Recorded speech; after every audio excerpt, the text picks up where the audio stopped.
Carson Hocevar just won his first NASCAR Cup race at Talladega, and the way he celebrated had everyone in the grandstands holding their breath. He climbed out the window of his car while it was still moving down the track. People watching thought NASCAR would shut it down right away. What happened next surprised pretty much everyone. So let's back up and talk about what went down on Sunday at the Jack Links 500. The 23-year-old kid from Portage, Michigan, driving the number 77 Chili Chevrolet for Spire Motorsports, beat Chris Buescher to the line by just 0.114 seconds. That's basically a blink.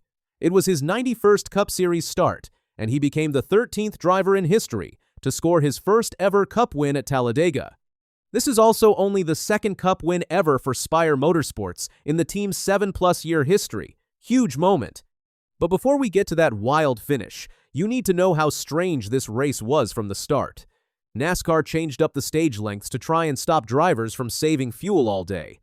They made Stage 1 a massive 98 laps, which is more than half the whole race. The result? Drivers crawled around for 85 minutes under green, racing way below their top speeds just to save gas. It was kind of slow and spread out. Then Stage 2 hit. Everyone went full throttle, and chaos showed up about 10 laps later. That chaos has a name. It's called the Big One, and Talladega is famous for it.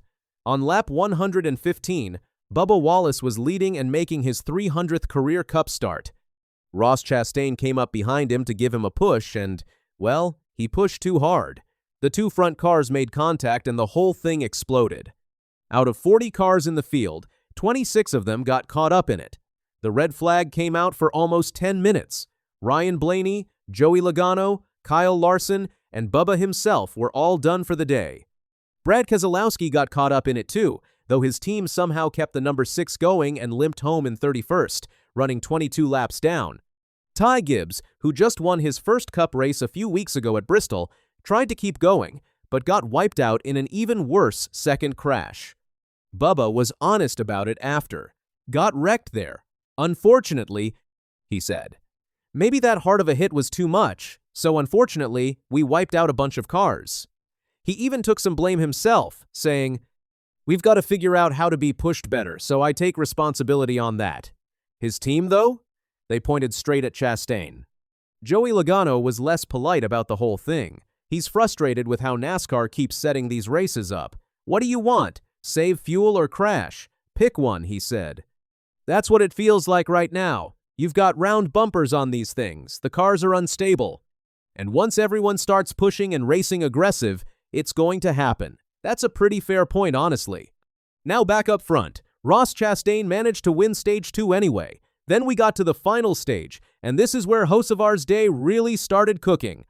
With about 7 laps to go, Eric Jones was running third when Hocevar made contact with him after getting bumped by Ricky Stenhouse Jr.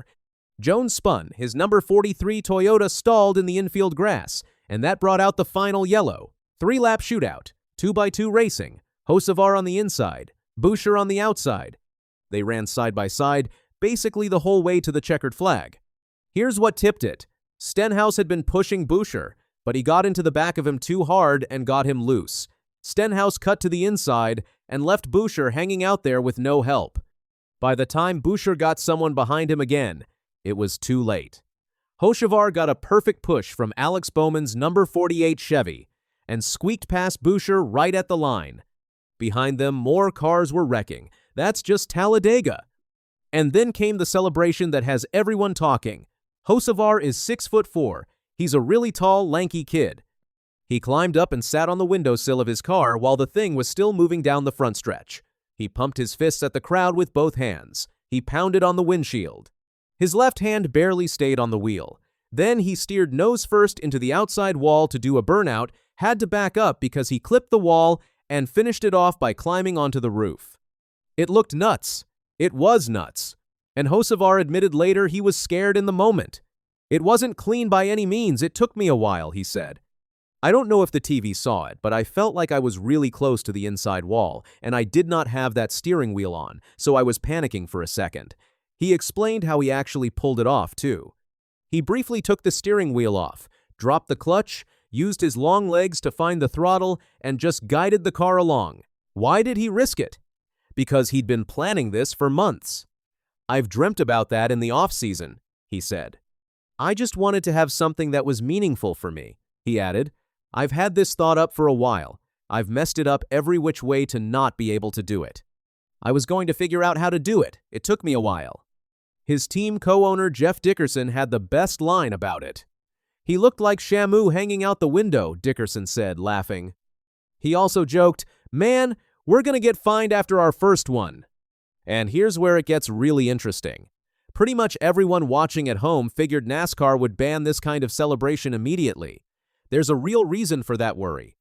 Last year, Xfinity Series star Connor Zilisch broke his collarbone falling out of his car in Victory Lane. Drivers have been told no to dangerous celebrations before. And Hocevar's car was literally heading toward a wall while he was hanging out the window. But this is where things get juicy. NASCAR just got a brand new CEO. On Saturday, the day before the race, the company announced that Steve O'Donnell is taking over as CEO. Ben Kennedy was promoted to Chief Operating Officer, and the guy stepping down, Jim France, had been running things for 9 years. Here's the part that matters. Steve O'Donnell is the first NASCAR CEO from outside the France family since Bill France Sr. founded the whole sport back in 1948. That's 78 years. So, Sunday's race was the first ever Cup race where a France wasn't in charge. After the race, Hocevar bumped into the new CEO in the media center and apologized for the wild celebration. O'Donnell's response was simple. He said, "I'm good with it." According to The Athletic's Jordan Bianchi, O'Donnell flat out said the celebration won't be banned. That's a huge signal about how this new era of NASCAR is going to work. O'Donnell had already kind of told everyone what to expect. When he was introduced on Saturday, he said he wanted to make some moves and have some fun, something he felt the sport had lost over the last few years. He also said, "I think it would be a bit presumptuous of me to come in right away and say, 'Here's the plan.'" Letting Hocevar's celebration stand was his first real move, and fans love it. The reactions from other drivers were great too. Chase Elliott, who finished 4th, actually walked out of his own media interview to go congratulate Hocevar in person, then came back to finish answering questions. Alex Bowman, who came in 3rd, said, 77, happy for him. He deserves it for sure. It's a perfect place for him to get his first one. So Bowman also joked about himself. Do they leave that open tonight? It might burn down with that going on. But yeah, just a good day for us. Excited to turn things around a little bit. Hopefully we can keep that going next week. Buescher took the runner-up finish well. That was a fun race all the way until the end. Man, it was close. Hocevar grew up sleeping under a Dale Earnhardt Jr. bedspread. He had Kyle Busch and Matt Kenseth sign stuff on his shelves. Now he's the one being chased. Next stop is Texas Motor Speedway on May 3rd, where Denny Hamlin is the defending winner after taking last year's Auto Trader Echo Park Automotive 400.